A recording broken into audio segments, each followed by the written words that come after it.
que tal? Sou a professora Bárbara Rodrigues, de Língua Espanhola aqui do mês de aprovação, e estou aqui trazendo uma questão para vocês, estilo Enem, para poder conhecer melhor esse tipo de questão e também trazer um conteúdo muito importante para você, que é o heterossemântico, né? Que são os heterossemânticos? São essas palavrinhas que confundem um pouquinho. São palavras que vão ser bem semelhantes à língua portuguesa, até mesmo palavras idênticas em relação à nossa língua, mas com significado muito diferente. No português, né, podemos falar oficina, no espanhol também oficina, mas com valores semânticos diferentes. Então, quando eu falo assim, eu trabalho em uma oficina, eu trabalho em um escritório. Então, oficina em espanhol não quer dizer oficina, quer dizer escritório. No inglês, nós chamamos de falsos cognatos. No espanhol, nós chamamos de heterossemânticos. Então, vamos conhecer o texto e aprender também um pouquinho desse conteúdo, que é muito importante para você que escolheu espanhol no Enem. Vamos ver, então, a questão, sim? Primeiro, vamos fazer a leitura do texto. O Turista Aprendiz. Lembrando que é uma historinha em quadrinho, né? Em espanhol nós chamamos de comic ou historieta, sim? Mas nós temos que prestar atenção não somente nos elementos verbais, e sim também nos elementos não verbais, onde nós temos palavras e também temos imagens, tá? Então, como título, apresenta o Turista Aprendiz, que já está em português, então já traz uma ideia aí, né, que vai ter uma confusão entre o português e o espanhol. E o tempo todo ele vai dizer em, então vamos saber por que ele fala o tempo todo em. E já na primeira historinha, né, no primeiro quadrinho, já apresenta o em, porque ele não entende, tá? Vamos lá, um rato, por favor. Em. La carne aquí es muy exquisita. En. ¿Quieres ir de tapas? En. No quiero quedarme embarazada. En.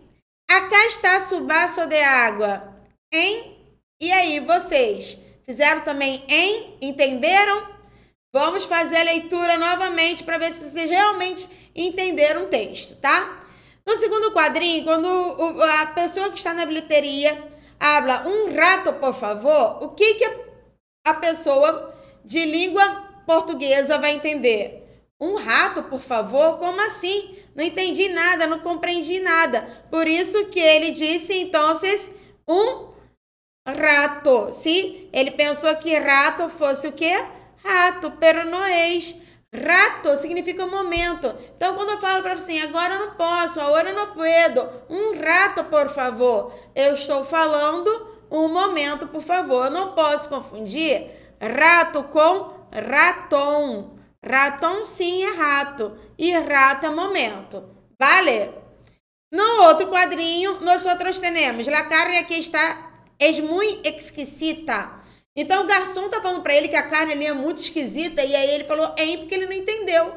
Porque exquisita também é falciane, é um falso amigo, um heterossemântico. Ele não significa esquisita, ele significa gostosa, saborosa. Então, eu acabo de comer uma comida muito gostosa, saborosa, eu vou dizer em espanhol, está muy exquisita, é outro falciane.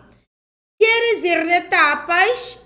Ele está oferecendo tapas, não é para você dar tapa em ninguém, não. Tapas significa petiscos. Linguiça, queijo, são petiscos, em espanhol são tapas. Então, ele está perguntando se ele deseja, né, comer algum petisco. Tapas, em espanhol. Depois, nós outros temos, não quero quedar-me embaraçada. Sim, embaraçada não é enrolada, tá? Confusa, é grávida, sim? E depois, acá está su vaso de água, aqui está seu copo de água, tá? Vaso não é vaso, né? Ele pensou em português, ele trouxe literalmente um vaso de água, um vaso de planta para ela de água. Pero não é porque vaso significa copo. Então, toda vez que eu preciso de um copo de água, um copo de suco, um copo de refrigerante, eu vou dizer em espanhol vaso. Então, o que acontece? Acontece que o candidato que escolhe espanhol no Enem pensa que espanhol é muito fácil, não precisa estudar. Mas aí é que tá, você precisa sim estudar, porque quando você tem noção básica de vocabulário da língua espanhola, você tem conhecimento dos héteros semânticos, que são os falcianes, os falsos amigos. O que acontece? A leitura se torna mais fácil. Você compreende, entende melhor o texto, né? Se você não tem conhecimento, né? Se você tem pouco conhecimento da língua espanhola, quase nada, você, ao fazer leitura desse texto, por exemplo, você vai ficar confusa, igual, né? Nós encontramos aí, né? As personagens não conseguem se compreender. E aí fica uma verdadeira confusão. Você vai acabar se deparando com uma outra palavra, vai ficar presa aquela palavra no texto e não vai conseguir, às vezes, nem terminar a leitura do texto. Então, a dica que eu dou, se você, mesmo assim, né, escolheu espanhol, não estudou, foi com a cara e com a coragem lá fazer a prova de espanhol, faça a leitura assim por completo, não fica preso a uma nem a outra palavra, porque de acordo com o contexto, você vai conseguir identificar o valor semântico daquela palavrinha. Mas é lógico, se você estuda, se você tem o conhecimento, a leitura se torna mais fácil, mais rápida, mais tranquila e consegue, então, gabaritar as 5 questões de língua estrangeira no Enem. Vale? Combinado? Vamos ver então o que o comando solicita. Observando a história em quadrinhos anterior, percebemos que o rapaz não compreende o que as pessoas estão falando com ele. Isso acontece porque a distração dele é muito grande. B, apresenta problemas cognitivos. Na letra C, ele não sabe falar português perfeitamente. Na letra D, foi utilizado vocabulário que apresenta divergências semânticas entre o português e o espanhol e as pessoas falam demasiadamente rápido e ele não consegue entender nada. E aí? Conseguiu fazer? Conseguiu? Já escolheu sua opção correta? Bom, vamos então ver o gabarito, tá? Vamos fazer por eliminação. Na dúvida, sempre por eliminação. No texto, está dizendo, né, sobre a distração dele, ele está distraído? Nenhum momento aparece ele distraído, então não pode ser. Depois, na letra B, ele apresenta problemas cognitivos? Também não apresenta isso no texto. Não fala, não cita nenhum momento sobre problemas cognitivos dele.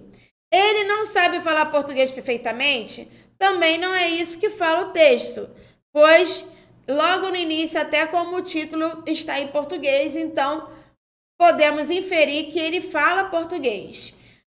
Na letra D, foi utilizado o vocabulário que apresenta divergências, diferença semântica, diferença de significado.